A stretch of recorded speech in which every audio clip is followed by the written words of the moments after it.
আরবরা যেহেতু অতি পরিশ্রমী এবং অস্ত্র সম্পর্কে অভিজ্ঞ হয়ে থাকে, সেহেতু আমি একজন আরব মুজাহিদকে ট্যাঙ্ক বিধ্বংসী রকেট এবং আরেকজনকে এন্টি এয়ারক্রাফট দিয়ে কিল্লার দরজার নিকট বসিয়ে দিলাম, যে পথে ট্যাঙ্কগুলো আসার সম্ভাবনা ছিল। বাদবাকি অস্ত্র অন্যান্য মুজাহিদদের মধ্যে বন্টন করে বিভিন্ন স্থানে বসিয়ে দেয়া হলো। এখন কিল্লা কার্যত আমাদের দখলে। শত্রুর বড় দলটা কিল্লার বাইরে সমাবেত হলো। তারা কিল্লার চারিদিক ঘিরে ফেলল। ট্যাঙ্ক এবং সাজোয়াজানও আনা হলো, যাতে মার্কিন এবং ব্রিটিশ সাজোয়াজানও অন্তর্ভুক্ত ছিল। শত্রুপক্ষ থেকে নিক্ষিপ্ত ট্যাঙ্ক এবং গোলার জবাবে আমরা কিল্লার অস্ত্রগুদামে পড়ে থাকা পুরনো গোলা এবং রকেটে আগুন লাগিয়ে ছুড়ে মারতাম। তা কিল্লার বাইরে গিয়ে বিকট আওয়াজে বিস্ফোরিত হতো। এই কঠিনতম যুদ্ধের সময় এক আরব মুজাহিদ কিল্লাভ্যন্তরে ঘুরে ঘুরে উচ্চ আওয়াজে পূর্ণ জোশের সাথে বলে যাচ্ছিলেন, আল্লাহর কসম, মিশকের খুশবু আসছে। আল্লাহর কসম, মিশকের খুশবু আসছে। মুজাহিদগণ বিভিন্ন দলে বিভক্ত হয়ে লড়ে যাচ্ছিলেন। সন্ধ্যা পর্যন্ত যুদ্ধ চলতে থাকলো। যখন গোটা বর্ষণ কিছুটা কমল, তখন আমরা পানি দিয়ে ইফতার করলাম এবং মাগরিবের নামাজ পড়লাম। আমাদের দলের সাথীরা জিজ্ঞেস করতে লাগলো, এখন কি করা যায়? আমাদের কাছে লড়াই করার জন্য পর্যাপ্ত অস্ত্র ও রসদ নেই। সাফল্যের কোনো পন্থা দৃষ্টিগোচর হচ্ছে না।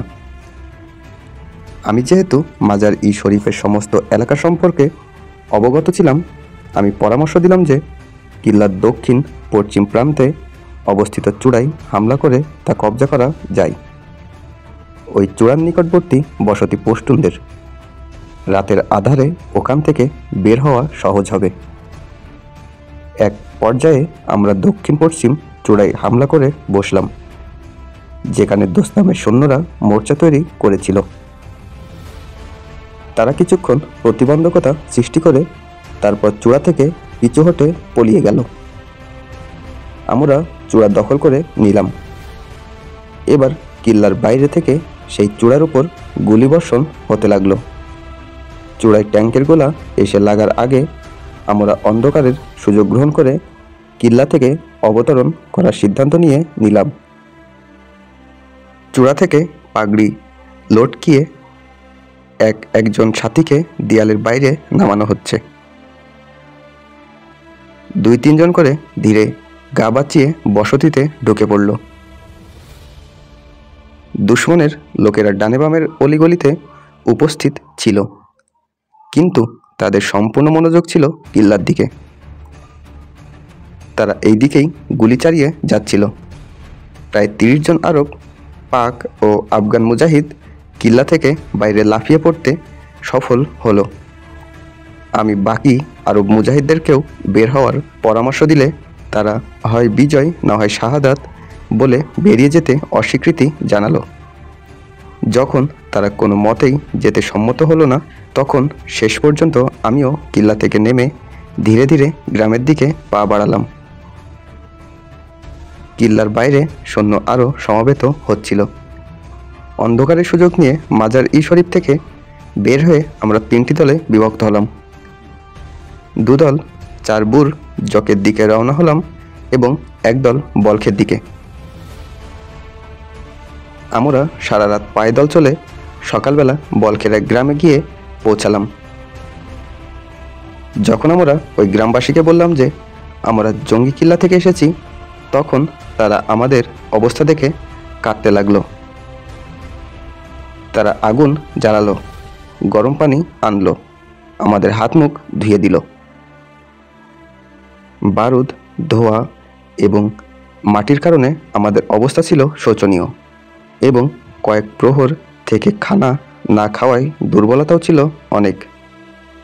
গ্রামবাসীরা আমাদেরকে রুটি দিল। আমরা রোজা রাখলাম। আজানের পর ফরজ নামাজ পড়ে ফের রওনা হয়ে গেলাম।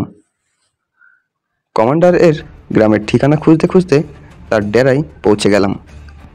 যখন আমরা কমান্ডারের ডেরায় পৌঁছালাম তখন ওখানে তালিবানের সাবেক কমান্ডার ইন চিফ মোল্লা দাদ উল্লাহ এবং সামারগানের গভর্নর মোল্লা আব্দুল মান্নান হানাফি এবং মোল্লা আব্দুল আলী আগে থেকেই উপস্থিত ছিলেন।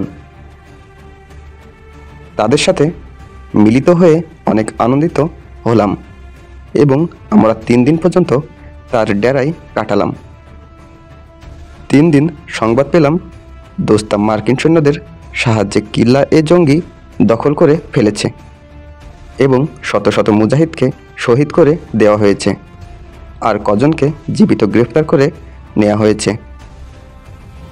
মার্কিনিরা বাংকারে পানি এবং পেট্রোল ছেড়ে ওটাতে আগুন লাগিয়ে দেয়। বাংকার আগুন এবং ধোঁয়ায় ভরে যায়। ঠান্ডা পানি এবং ধোঁয়ার কারণে আহত মুজাহিদগণ শহীদ হয়ে যান। যারা বেঁচে ছিলেন তারা সারা রাত হিমশীতল পানিতে দাঁড়িয়ে থাকায় তাদের পা অবশ হয়ে যায়। তারা নাড়াচাড়া করতে পারছিলেন না। সকালবেলা রেড ক্রস কর্মীরা তাদেরকে বাইরে নিয়ে এলো। তারপর তাদেরকে গ্রেপ্তার করা হলো। আহতদের সাথে খুবই খারাপ আচরণ করা হলো। ভারী পাথর দ্বারা তাদের মাথা চূর্ণবিচ্ছিন্ন করে দেওয়া হলো। তাদের পেট চিরে দেওয়া হলো।